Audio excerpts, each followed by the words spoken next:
it all comes down to is that man was born for the sake of woman, and woman was born for the sake of man. Who then is God's partner of love? It is the universe centered upon God's sons and daughters. In other words, God created the universe so that he could reciprocate and experience love. Moreover, if God created the universe for the sake of love, it is important to understand the nature of God's love. In our world today, we use the word love in many ways. I have heard some say that they love chocolate, or that they love to dance. The often heard expression, I love you, no longer refers to everlasting love. How often has I love you turned into I want a divorce in our society today? This kind of limited or self-centered love is not God's love. God's love is true, selfless, and unchanging. True love is the act of giving without the condition of receiving. When God created us, he invested 100% of everything he had again and again. The reason why God wanted to invest himself completely is because he wanted his object of love to be better than himself. The act of living for others means that you give 100% of yourself until there is nothing left to give. Only then will the love of your object rush back to fill the void. An example of this is the Earth's atmosphere. When a low pressure system forms, air moves in from a higher pressure system. The air starts circulating and can even result in a hurricane. In other words, it is the complete rendering and sacrificing of yourself for the sake of others that produces a vacuum which will be the very source of tremendous power when God replenishes you with his love. God's true love is such that though he loves and loves again, or gives and gives again, he does so unconditionally and unconsciously. If you consciously remember what you have given, then you will begin to calculate how much giving is enough. And if you decide that you have given enough, then love cannot continue eternally. Love flows perpetually only if it is given unconditionally. If your mind and body become one centered on true love, then each of you will become God's companion of love and will assume the position of God's eternal object.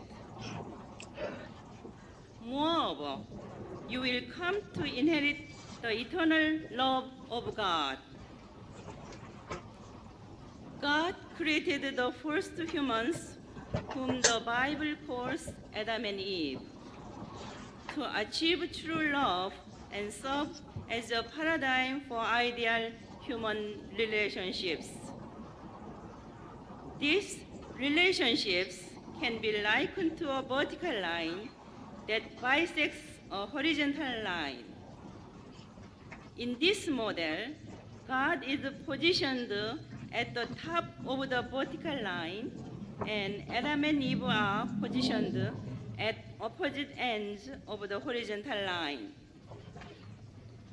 The point of intersection of the vertical and horizontal axis symbolizes true love. Where God, Adam, and Eve meet in a harmonious relationship. God is the parent of vertical true love, and Adam and Eve are the parent of horizontal true love. If we are born of the love, life, and lineage of God, our heavenly parent, as well as our earthly physical parents, then our minds are vertically connected to God, while our bodies are connected to the horizontal physical realm. More importantly, when our vertical self and our horizontal self are unified, we become the true love companion of God. If humanity had matured according to God's will and inherited God's absolute unchanging love, then our history would not have been a history of war, bloodshed, and misery. Instead, it would have been a history of harmony and peace.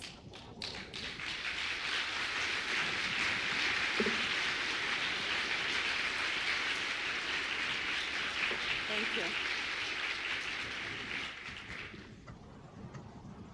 As God's true love companions, we can communicate freely with God and feel everything God feels. Our minds and bodies will resonate in unison with the original heart of God.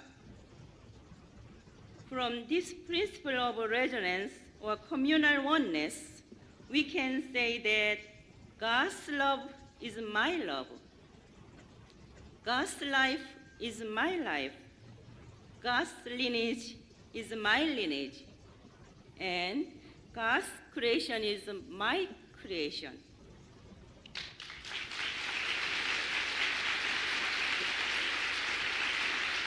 Thank you.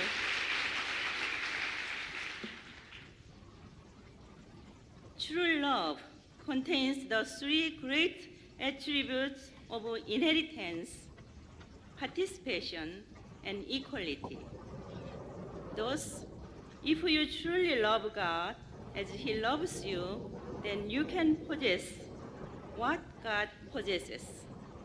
You can participate in everything that God does, and you can share in God's infinite value. Take, for example, a poor man who did not have the means to get an education. If he is married to the president of France, and they are a loving couple, that what belongs to the wife belongs to the husband. He has the right to participate in his wife's affairs. Moreover, because the husband and the wife each love the other more than themselves, they are equal in value.